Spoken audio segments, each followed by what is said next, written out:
ఏందక్క ఆ మాటలు ఎంత బాగా మాట్లాడుతున్నావు? ఎక్కడి నుంచి వస్తున్నాయి నీకు ఈ మాటలు? మాటలు మాట్లాడడానికి నీకు భలే నాలెడ్జ్ ఉందక్క అని మీరు కమెంట్స్ లో పెట్టినప్పుడు నేనైతే లోపల మురిసిపోతాను. కానీ ఆ చిన్నప్పుడు మా అమ్మ నాకు ఇచ్చిన బిరుదులు గుర్తొచ్చి అమర్కుడు సినిమాలో స్టేషన్ లో ఒక సీన్ ఉంటుంది కదండి, పెట్టెని చూసి బ్రహ్మానందం గారు రవితేజ గారు పక్కకి వెళ్లి ఎలా నవ్వుకుంటారో, ఆ అమ్మ నాకు చిన్నప్పుడు ఇచ్చిన బిరుదులు గుర్తొచ్చి అలా నవ్వుకున్నానండి. అసలు ఏం జరిగిందో ముందు చెప్పక్క అని అంటారా? చెప్తానండి. నా చిన్నప్పుడు మా అమ్మ నాకు ఇచ్చిన బిరుదు ముచ్చుది. నోట్లో నాలుక లేని దాని మాదిరి ఉంటావు, తెలివే లేదు, ఎలా బతుకుతావో ఏమో అనేది. నీతోటి పిల్లలను చూడి అరచేయిని చూపిస్తే హస్తం మింగేస్తారు అని చెప్పేది. ఈ సామెతకు అర్థమైతే నాకు తెలియదు, కానీ మా అమ్మ ఇలాంటి బిరుదులు ఎన్నో ఇచ్చిందండి. నాకు తెలివి ఉందంటే మా ఇంట్లో వాళ్ళు కూడా ఒప్పుకోరండి. ఎందుకంటే కెమెరా ముందుకు రాకుండా గలగల అని మాట్లాడతానా, కెమెరా ముందుకు వచ్చి కెమెరాను చూస్తూ ఒక నిమిషం కాదండి ఒక అర నిమిషం మాట్లాడమనండి, మాట్లాడలేనండి. మా ఆయన నా పక్కన లేకుంటే మార్కెట్ కి వెళ్లి కూరగాయలు కూడా తీసుకొని రాలేనండి. ఏదైనా షాపుకి వెళ్లి షాపింగ్ కూడా చేయలేనండి. మా ఇల్లు, మా పిల్లలు, మా హస్బెండ్,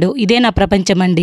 ఇవన్నీ బాగానే ఉన్నాయి లేక, మరి ఈ మాటలు ఎక్కడి నుంచి నేర్చుకున్నావు అని అడగండి, చెప్తాను. ఇంకెక్కడి నుంచి అండి? మా అమ్మ, అమ్మమ్మ, నాయనమ్మ వీళ్ళ దగ్గర నుంచి నేర్చుకున్నానండి ఇవన్నీ. నా చిన్నప్పుడు వీళ్ళు చెప్పిన కథలు, సామెతలు అవన్నీ కూడా గుర్తు పెట్టుకున్నానండి. వీళ్ళ పుణ్యమేను అంతాను. ఇవన్నీ కూడా వీళ్ళు నేర్పించినవే. అవన్నీ కూడా వీడియో రూపంలో చెప్దామని చెప్తున్నాను, అంతేనండి. లోపల ఏమీ లేదు, మొత్తం డొల్లా అన్నట్టుగానే ఉంటాను.